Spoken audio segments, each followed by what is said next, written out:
I mean, the trio, usually two of us take like background parts and then he'll do the bass line most of the time and then he says our beatboxer. They electrified the world with harmonies that sent shivers down our spines, voices melting together in flawless unity. I keep my distance, but you still catch my eye. But beyond the viral hits and gleaming Grammys lay silent struggles, hidden from the spotlight. Fame hit fast, and so did the crushing weight, the private heartbreaks, and the quiet cracks behind their polished façade. This is the untold tragedy of the Pentatonix we thought we knew. 5 voices, no instruments, just raw talent that revolutionized a cappella. From conquering NBC's The Singoff to selling out arenas and stacking up awards, they appeared to be the perfect musical family. Their stage chemistry was electric, their smiles radiant. Yet, as in so many entertainment tales, the truth was far more complicated, because what we saw on stage was only half the story. The birth of Pentatonix. One of the best a cappella groups out there. Please welcome Pentatonix! I like it! In the heart of Arlington, Texas, 3 teens discovered the magic of harmony long before the world knew their names. Scott Hoying, Mitch Grassi, and Kirsten "Kirsty" Maldonado were schoolmates at Martin High School, bonded by musical theater, choir, and an uncanny ability to make every note count. One fateful day, for a local radio contest promising a meeting with the cast of Glee, they fashioned a trio rendition of Lady Gaga's Telephone.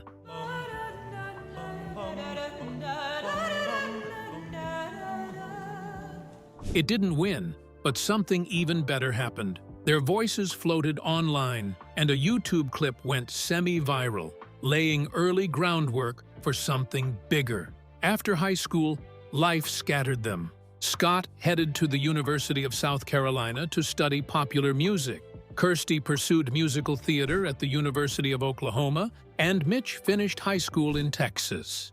But in 2011, a spark reignited. Scott, now immersed in collegiate a cappella with USC's SoCal Vocals, learned about auditions for NBC's The Singoff, a show that demanded 5 singers per group. These 5 unknowns came out of nowhere to set our stage on fire and revolutionize a cappella music. He dialed his old friends. Want to give it a shot? The answer was an enthusiastic yes, but with a twist. They needed a bass and a beatboxer. Enter Avi Kaplan, a deep-voiced vocal virtuoso introduced through a mutual friend. Avi's skills in bass and vocal percussion rounded out the trio's sound. On the other side of the country, Yale-educated Kevin Olusola was crafting his own niche, beatboxing while playing cello.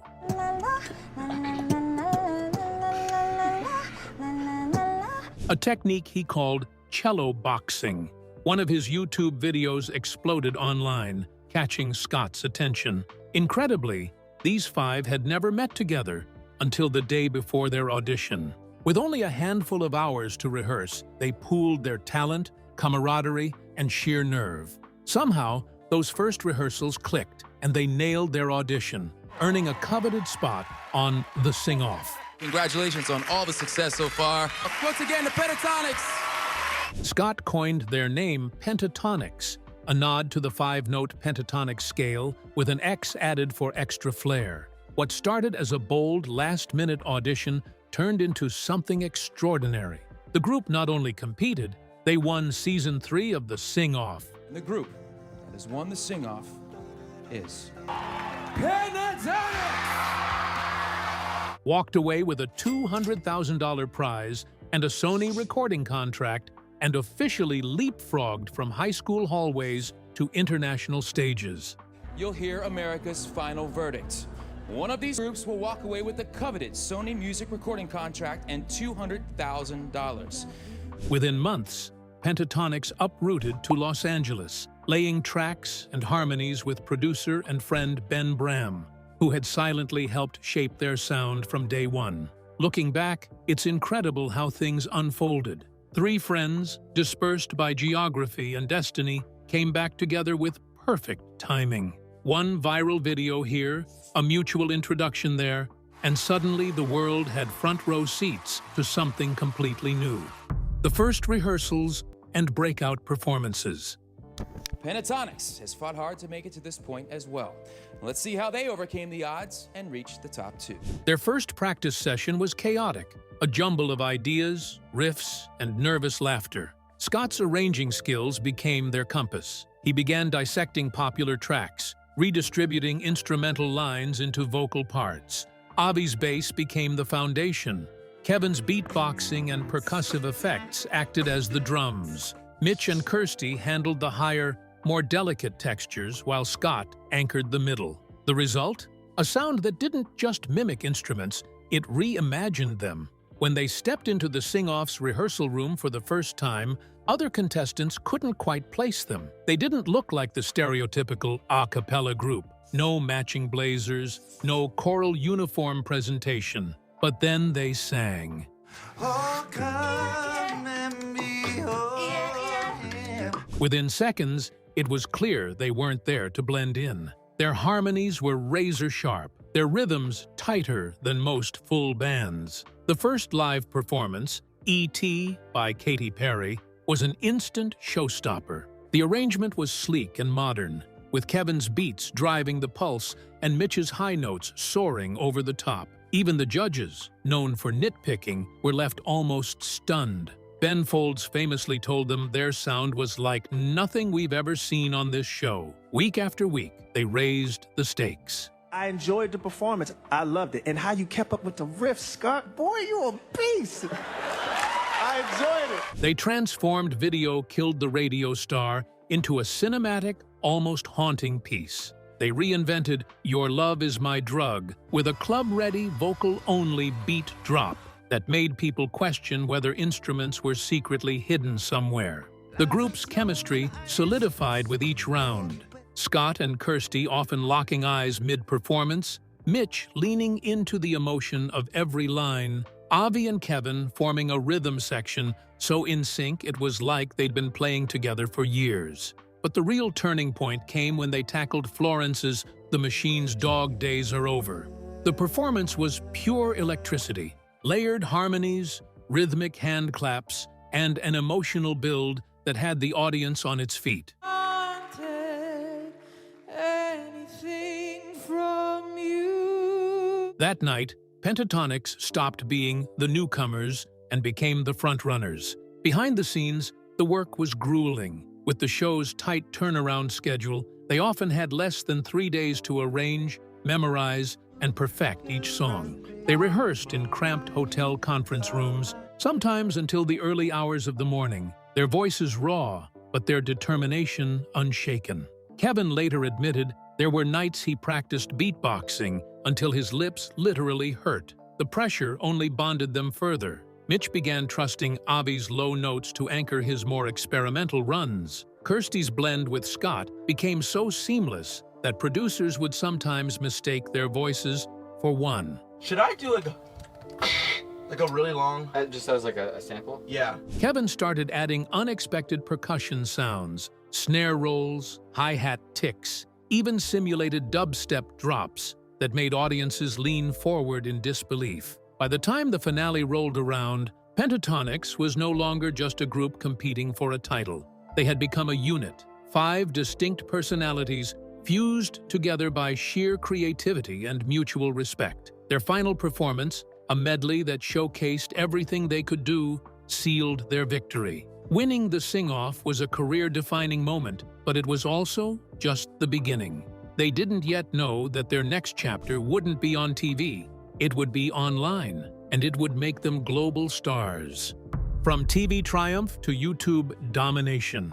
Craziest feeling in the world. My old group's house. Right. And we all had just met, and we sang for the first time. When Pentatonix won the Singoff in 2011, the confetti was barely swept off the stage before reality set in. The $200,000 prize was a dream, but the real challenge lay ahead, turning their TV fame into a lasting career. The music industry, especially for a cappella acts, was unforgiving, and their recording contract, it was short-lived. Their label dropped them before they even released a full album. Most groups would have faded into the remember them pile. But Pentatonix wasn't like most groups. If television had given them a platform, the internet would provide them with the world.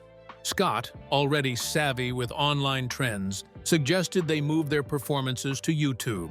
It was a bold gamble. 2011's YouTube wasn't yet the global music empire it would become, but it was the perfect fit for their style. No middlemen, no industry gatekeepers, just pure, unfiltered harmonies broadcast directly to millions of potential fans. Their first uploads were simple, stripped-back covers filmed in tight, brightly lit spaces, often just the 5 of them in a line. But the music did the heavy lifting. Their cover of Somebody That I Used to Know by Gautier hit hard, precise harmonies, inventive arrangement, and a rhythmic energy that made you forget there weren't any instruments. It racked up views at lightning speed. Then came We Are Young by Fun, Starships by Nicki Minaj, and Gangnam Style, each one a masterclass in reimagining pop hits. The key wasn't just their vocal skill, it was the production of their arrangements.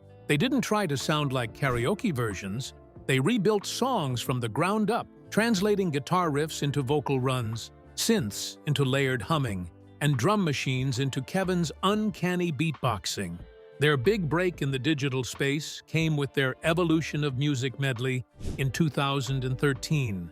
In under 5 minutes, they traversed centuries of music, from Gregorian chants to contemporary pop, each transition seamless and often jaw-dropping.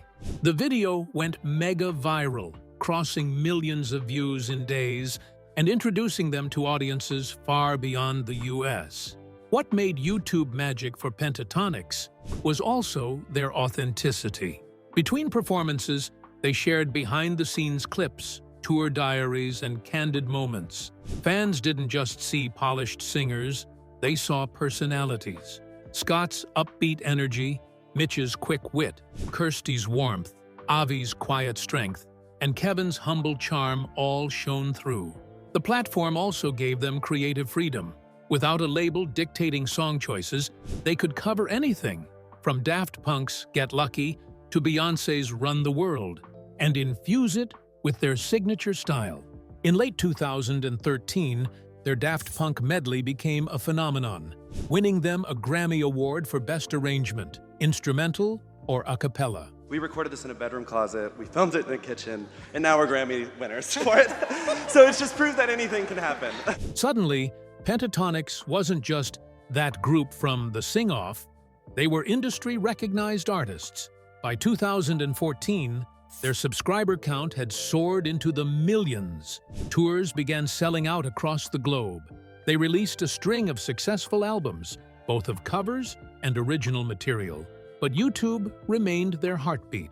It was where they tested new ideas, engaged with fans in real time, and built a loyal PTX fan base that would follow them anywhere. Ironically, getting dropped by their label was the best thing that could have happened to them. Free from industry constraints, they embraced the digital revolution, proving that with the right mix of talent, timing, and strategy, a cappella could not only survive, but thrive in the mainstream. Pentatonix had conquered TV and the internet. However, the next phase of their journey would test them in a new way, maintaining that success while navigating personal changes within the group. Harmony under pressure. By the mid-2010s, Pentatonix seemed unstoppable. They were YouTube royalty, Grammy winners, and global touring stars. But behind the bright stage lights and viral videos, life in the group was beginning to shift in ways that no arrangement could smooth over. Years of relentless touring had taken its toll. The schedule was punishing. Weeks on the road, short breaks, then straight back into rehearsals, recording sessions, and video shoots. It was the dream they had fought for, but it also meant time away from family, friends, and personal lives. The cracks began to show, most visibly in 2017, when founding bass Avi Kaplan made a heartbreaking announcement. In a video to fans, Avi explained that the pace of life in Pentatonix was simply unsustainable for him. He loved the group, but the constant travel left him feeling disconnected from his loved ones and the simple life he cherished. When I need to, or when they need to see me, it's been really hard for me later when I'm feeling overwhelmed or... His departure sent shockwaves through the PTX fandom. For years, Avi's deep, resonant bass had been a cornerstone of their sound. Losing him felt unthinkable. The remaining members faced a crossroads: slow down or push forward. True to their nature, they adapted. They welcomed Matt Sallee, a Berkeley-trained bass singer with an infectious personality and a powerful low range. Matt brought a fresh energy, and while some fans were hesitant at first, his talent quickly won them over. Meanwhile, each member was navigating personal challenges. Scott opened up about his struggles with anxiety, something that had quietly shadowed even his most confident performances. Oh my gosh. Well, when we first went on the show, the first episode, like the first group we walked in and heard rehearsing was Afro Blue. Mitch and Kirsty, while thriving on stage, admitted the toll constant public scrutiny could take. Kevin, balancing PTX with his solo cello projects, learned to split his creative energy without burning out. Amid these changes, the group's artistic ambitions only grew. They began experimenting more with original material, releasing songs like Can't Sleep Love and Sing, tracks that proved they could craft hits without relying solely on covers. They also leaned into themed projects, particularly Christmas albums, which became an annual tradition and a major commercial success. Their holiday records didn't just top charts, they became staples in millions of households each December. Still, adapting to change wasn't just about the music, it was about chemistry. Matt had to blend into a vocal unit that had been forged over years of shared history. The group had to learn each other's rhythms all over again, much like in their earliest days before the Singoff. Behind closed doors were long hours of rehearsals, discussions about direction, and moments of doubt. But there was also laughter, mutual respect, and the unshakable knowledge that what they had built together was worth protecting. The resilience paid off. With Matt in the mix, Pentatonix earned more Grammy nominations, continued racking up billions of YouTube views, and maintained a loyal, growing fan base. Their live shows became grander, incorporating elaborate staging, lighting, and even moments where Kevin's cello took center stage. Perhaps most telling was how they leaned into transparency with fans. They didn't pretend the lineup change never happened. They addressed it, honored Avi's contributions, and celebrated Matt's arrival. This openness deepened the bond between the group and their audience, proving that Pentatonix wasn't just about perfect harmonies, it was about human connection. By the end of the decade, they had weathered one of the toughest transitions a band can face and emerged stronger, if a little changed. Their sound had evolved, but so had their story. A testament to the fact that harmony is about more than notes. It's about balance, trust, and the courage to adapt when the music shifts. The legacy in the making. As the 2020s dawned, Pentatonix had already achieved what many groups could only dream of: multiple Grammy wins, sold-out world tours, platinum albums, and a fan base spanning continents. Yet, they showed no signs of slowing down. If anything, their ambition grew sharper, their sound more refined, and their vision broader. The world changed dramatically in 2020 with the COVID-19 pandemic, and like countless artists, Pentatonix's tour schedule came to a screeching halt. But rather than retreat into silence, they turned the challenge into an opportunity. From their own homes, they began releasing socially distanced performances, stitched together into videos that proved their harmonies could remain airtight even when they weren't physically in the same room. These performances, often heartfelt, sometimes playful, became a lifeline for fans stuck in isolation. That same year, they released At Home, an EP that captured the intimacy of stripped-down arrangements. While it lacked the grand staging of their live concerts, It reminded audiences that Pentatonix's magic didn't depend on spectacle. It lived in their voices. Once live music returned, they hit the road with renewed energy. Their Christmas tours, already a PTX tradition, became even more elaborate, featuring orchestral collaborations, dramatic lighting, and reimagined holiday classics. By now, Pentatonix's holiday brand was so strong that for many fans, Christmas didn't truly start until the group released its annual album. Songs like Hallelujah, Mary, Did You Know, and Little Drummer Boy weren't just seasonal hits. They had become modern holiday staples. But the group wasn't content to only dominate the holiday market. They continued to push boundaries with genre-crossing covers, original songs, and collaborations with artists ranging from Lindsey Stirling to Dolly Parton, whose version of Jolene with Pentatonix earned them another Grammy. Each project reinforced their reputation, not just as vocalists, but as arrangers and innovators. Pentatonix, featuring Dolly Parton, Kenny Chesney, and Pink. Grammy goes to Pentatonix, featuring Dolly Parton. Behind the scenes, their dynamic had settled into something almost familial. Scott, Mitch, and Kirsty's bond from their high school days remained the emotional core. Oh, you found the band. You found them all, making the band, if you will. Yeah. While Kevin's musicianship and Matt's booming bass added fresh layers to their sound.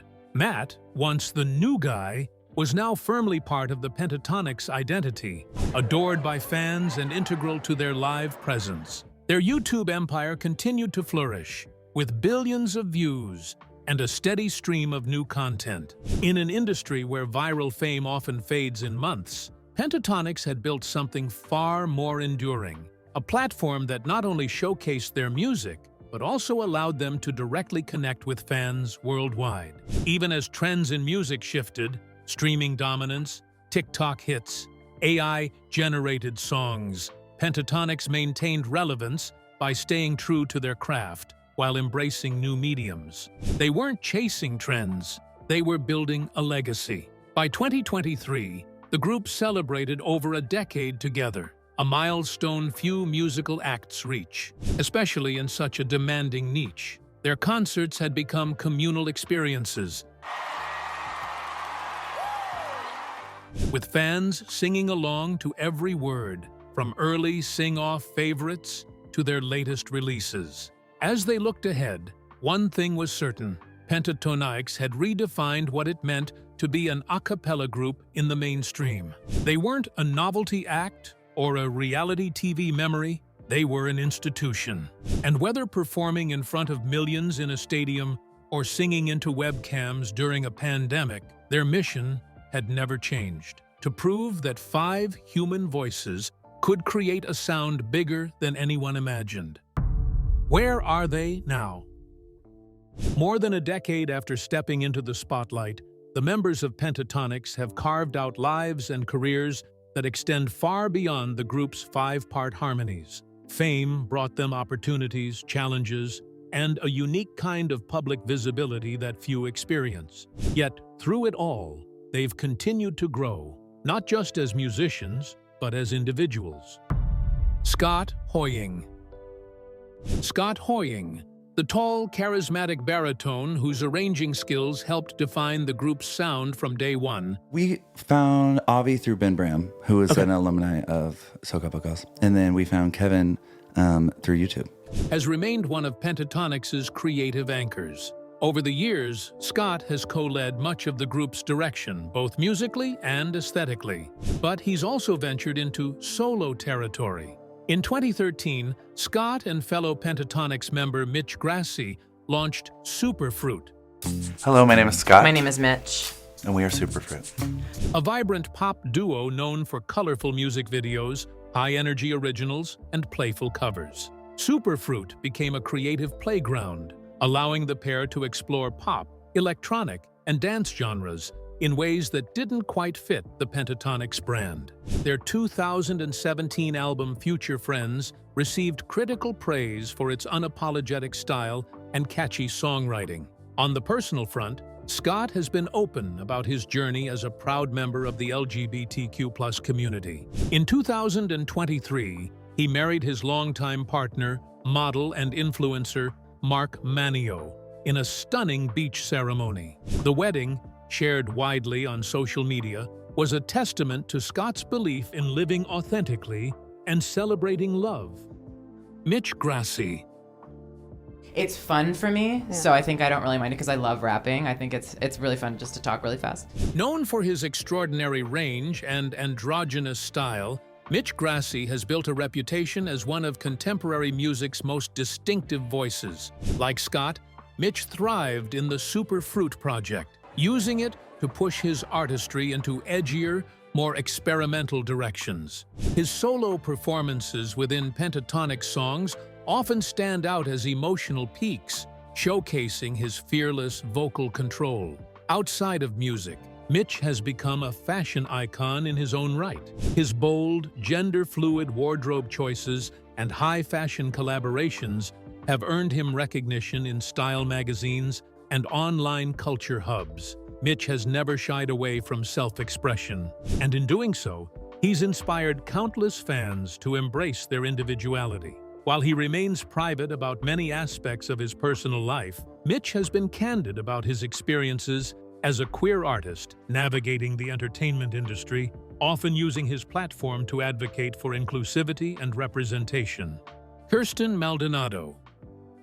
Kirsty Maldonado, the sole female founding member, has always been the group's warm, powerful mezzo-soprano presence. Over time, her role expanded beyond the harmonies. Kirsty became one of the group's emotional centerpieces, her voice often carrying the melodic core of arrangements. In 2017, Kirsten released her debut solo project under the name Kirsten.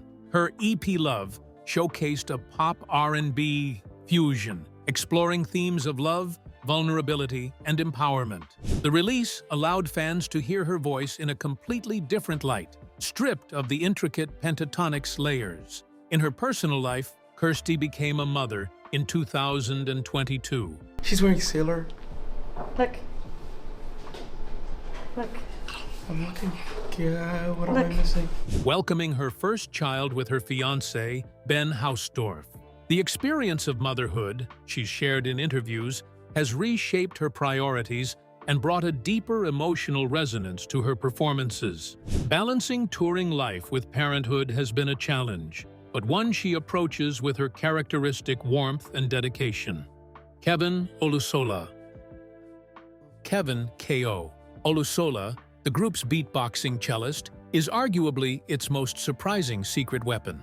His cello boxing technique, which helped secure his spot in the group, has since become his signature, featured in both Pentatonix tracks and his own solo work. Kevin's solo albums, notably the Renegade EP of 2015, blend classical cello with hip-hop and R&B influences. You know what, maybe I should make an album with songs that I've been working on for a while. I think the first reason I decided to make an EP. He's also collaborated with artists across genres, lending his rhythmic and melodic skills to projects outside the a cappella world.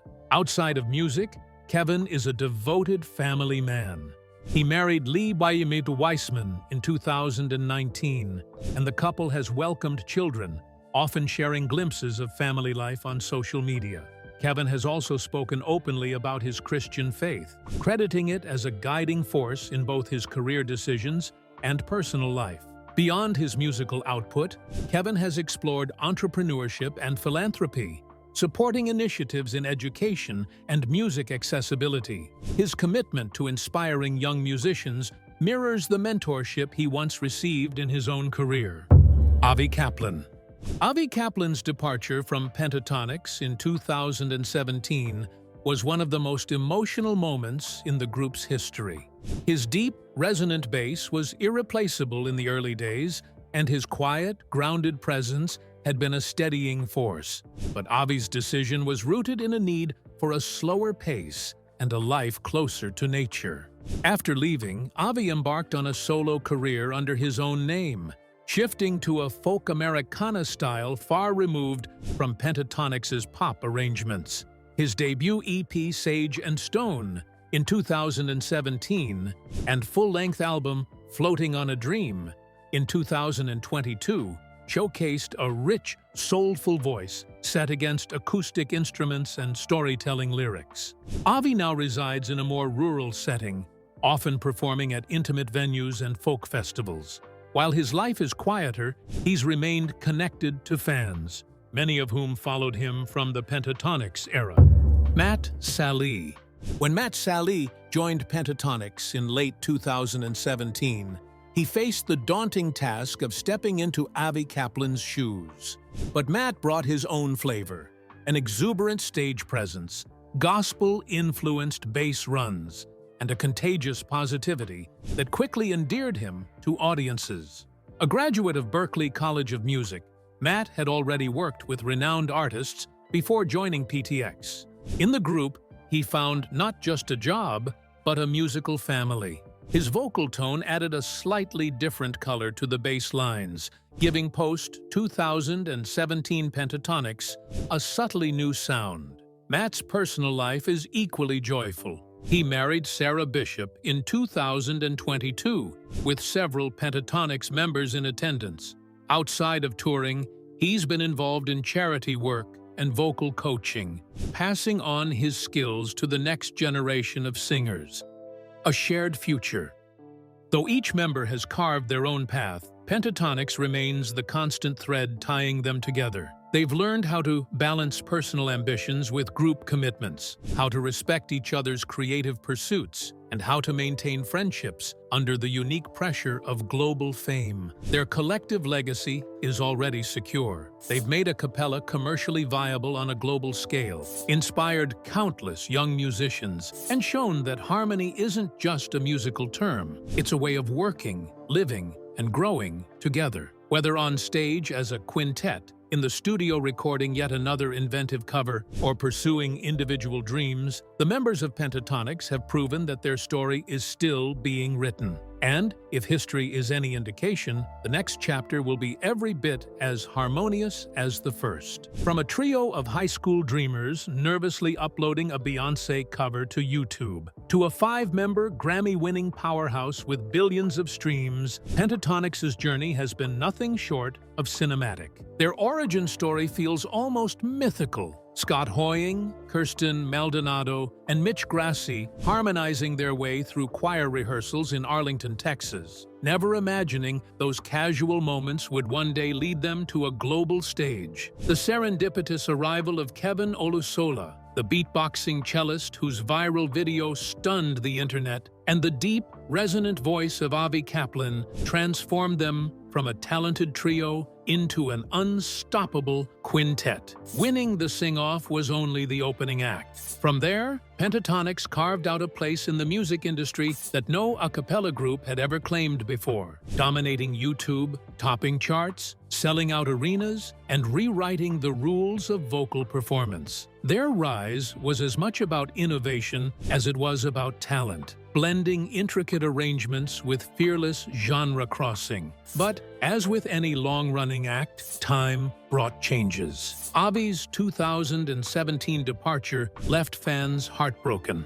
yet opened the door for Matt Sallee's arrival, whose commanding bass quickly found its own place in the group's sonic identity. Through lineup changes, industry shifts, and even a global pandemic, Pentatonix adapted without losing the essence that made them special. 5 voices, no instruments, endless possibilities. The 2020s tested their resilience in new ways. Stripped of touring, they brought music into living rooms during the pandemic with intimate, at-home videos and releases that reminded the world their harmonies didn't need a stage to shine. When concerts returned, they doubled down, delivering performances that were bigger, bolder, and more emotionally resonant than ever. Their personal lives have also evolved. Marriages, relationships, creative ventures, and advocacy work have added new dimensions to who they are beyond the stage. Yet, through it all, Pentatonix remains the anchor, an artistic home that continues to challenge and inspire them. And still,